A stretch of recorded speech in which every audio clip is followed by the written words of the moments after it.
تمام بنی آدم خطا کار ہے، خطا کار بھی نہیں، بہت خطا کار ہے، بہت خطا کار ہے، لیکن ان خطا کاروں میں بہتر لوگ وہ ہیں جو خوب توبہ کرتے ہیں، غلطی ہو گئی توبہ کرتے ہیں۔ اور ایک اور حدیث میں آپ کو بتاؤں گا کہ یہ نہیں ہے کہ پھر کبھی وہ غلطی نہ ہو، اس وقت آپ یہ لگا لیں اپنے اوپر یہ کام میں نے نہیں کرنا، اور ایک دفعہ وہ کام چھوڑ دیں تو توبہ ہو گئی۔ پھر اگر کچھ عرصے کے بعد پھر کہیں آپ جذبات کی رو میں بہہ گئے، پھر کہیں کوئی برے اثرات جو ہے وہ پڑے، پھر غلطی، کوئی بات نہیں، پھر توبہ، پھر ہو گیا، پھر توبہ کرو۔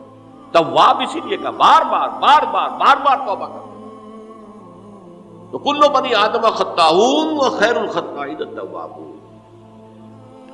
دوسری حدیث یہ بھی ابن ماجہ اور بہقی میں ہے، حضرت عبداللہ ابن مسعود رضی اللہ تعالی عنہ، التائب من الذنب کمن لا ذنب له، گناہ سے توبہ کرنے والا ایسے ہے جیسے اس نے کبھی گناہ کیا ہی نہیں۔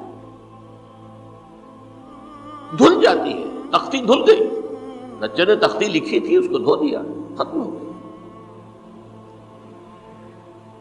ایک حدیث تو پڑھ کر میں بھی چونکا، یہ اصل میں اسلوب ہے بیان کا، بتانے کے لیے کہ تمہارے دلوں کے اندر مایوسی کا غلبہ نہ ہو جائے۔ مایوس اصل میں جو ہے مایوسی یہ ابلیسیت ہے، نوٹ کر لیجئے اس کو۔ مایوسی ابلیسیت کا عکس ہے۔ مبلس کہتے کسے؟ جو مایوس ہو گیا۔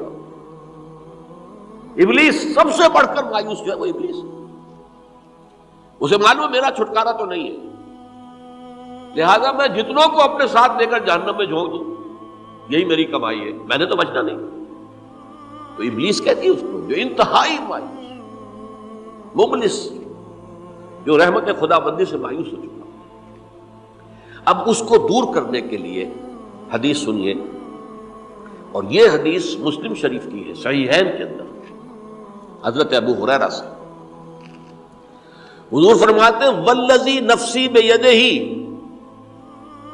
قسم ہے اس ذات کی جس کے ہاتھ میں میری جان ہے، لو لم تذنبوا، اگر تم لوگ گناہ نہ کرتے، لذهب اللہ بکم، تو اللہ تعالیٰ تمہیں لے جاتا کہیں اور، وَلَجَاءَ بِقَوْمٍ يُذْنِبُونَ، اور پھر کسی ایسی مخلوق کو پیدا کرتا ہے جو گناہ کرتے، فَيَسْتَغْفِرُوا اللَّهَ، اور پھر وہ اللہ سے استغفار کرتے اور توبہ کرتے، فَيَغْفِرُ لَهُمْ، اور اللہ تعالیٰ انہیں معاف کر دیتا۔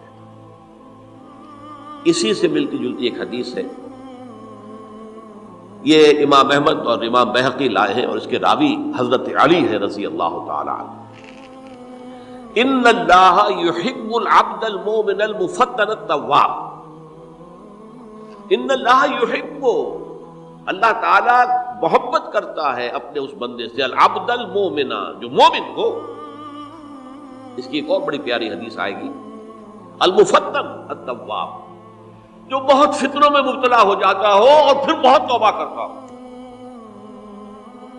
مفتن التواب، لیکن ساتھ ہی پلٹتا ہو، رجوع کرتا ہو، پھر اللہ کے حضور میں حاضر ہوتا ہو، پھر معافی مانگتا ہو۔ اللہ تعالیٰ کو اپنا ایسا بندہ بہت پسند ہے۔ اب میں کچھ اور حدیثیں آپ کو سنا رہا ہوں۔ توبہ کا دروازہ دو اعتبارات سے کہا گیا ہے کہ ایک وقت آنے پر بند ہو جاتا ہے۔ ایک حدیث کے تو الفاظ میں نوٹ کر کے نہیں لایا ہوں کہ اللہ تعالیٰ نے توبہ کا ایک دروازہ اتنا چوڑا کھلا رکھا ہوا ہے کہ جس کو عبور کرنا جو ہے وہ سال ہر سال میں ممکن ہو، اور یہ بند نہیں ہوتا جب تک کہ سورج مغرب سے طلوع نہ ہو جائے۔ یہ قیامت کی جو آخری، قریب قیامت کی جو آخری نشانیاں ہیں ان میں سے وہی حدیث میں آپ کو سنا رہا ہوں، عن ابی ہریرہ رضی اللہ تعالی عنہ، اور یہ مسلم شریف کی روایت ہے، من تاب قبل ان تطلع الشمس من مغربها تاب اللہ علیہ، سورج کے مغرب سے طلوع ہونے سے قبل تک جو لوگ توبہ کریں گے اللہ تعالیٰ ان کی توبہ قبول کریں گے۔ البتہ جب وہ قیامت کی وہ نشانی ظاہر ہو جائے کہ سورج مغرب سے طلوع ہو رہا ہے، اب دروازہ توبہ کا بند ہے۔ ہے. اب اس کے بعد اگر توبہ کوئی کرتا ہے تو اللہ تعالیٰ اس کی توبہ کو قبول نہیں کرے گا. یہ تو اجتماعی سطح پر ہوئی. انفرادی سطح پر ان عبداللہ ابن عمر رضی اللہ تعالی عنہما عن النبی صلی اللہ علیہ وسلم قال ان اللہ عز وجل یقبل توبۃ العبد ما لم یغرغر. یہ ترمذی میں ہے. حضرت عبداللہ ابن عمر رضی اللہ تعالی عنہما سے کہ اللہ تعالیٰ اپنے بندے کی توبہ قبول کرتا ہے جب تک کہ وہ جسے ہم کہتے ہیں گھنگرو نہ بولنے لگے حلق کے اندر، جبکہ نزع عالم نزع ہو اور جان جو ہے وہ آ کر پھر یہاں اٹکتی ہے، تو اس وقت تک دروازہ کھلا ہے توبہ. لیکن جب یہ شکل ہو گئی تو دروازہ بند. یہ انفرادی سطح پر ہو گیا. جب آپ کے موت کے آثار اتنے واضح ہو گئے کہ اب جا رہے ہیں، اب توبہ کریں گے تو توبہ قبول نہیں ہوگی. اجتماعی سطح پر جب قیامت جو ہے اس کی وہ گھڑی آ گئی کہ سورج مغرب سے طلوع ہو گیا، اب توبہ کا دروازہ بند. ایک اور حدیث ہے جو میں نے بہت مرتبہ اس کا ترجمہ تو آپ کو بہت دفعہ سنایا ہے، آج میں چاہتا ہوں اس کو پورے متن کے ساتھ آپ کے سامنے رکھوں. یہ حضرت انس ابن مالک رضی اللہ تعالی عنہ سے مروی روایت ہے، جو حضور کے خادم خاص تھے، اور یہ متفق علیہ بھی ہے، یعنی بخاری میں بھی ہے، مسلم میں بھی ہے، لیکن تھوڑا سا فرق ہے الفاظ کا. تو جو مسلم شریف کی روایت ہے اس کے الفاظ کیا ہیں؟ للہ اشد فرحا بتوبۃ عبدہ حین یتوب الیہ. جان لو اللہ تعالیٰ کو زیادہ خوشی ہوتی ہے اپنے کسی گناہ گار بندے کی توبہ سے جبکہ وہ توبہ کرتا ہے. کس سے زیادہ ہوتی ہے؟ اب اس کی ایک تمثیل دی. من احدکم، ایک ایسے شخص سے بھی زیادہ بڑھ کر خوشی ہوتی ہے کان علی راحلتہ بارض الفلات، کہ جو بہت ہی دور دراز کے اور سنسان علاقے میں سفر کر رہا تھا. فانتحرفت منہ، اس کی سواری جو ہے گم ہو گئی. وعلیہا طعامہ وشرابہ، اسی پر اس کا کھانا بھی تھا اور پانی بھی تھا.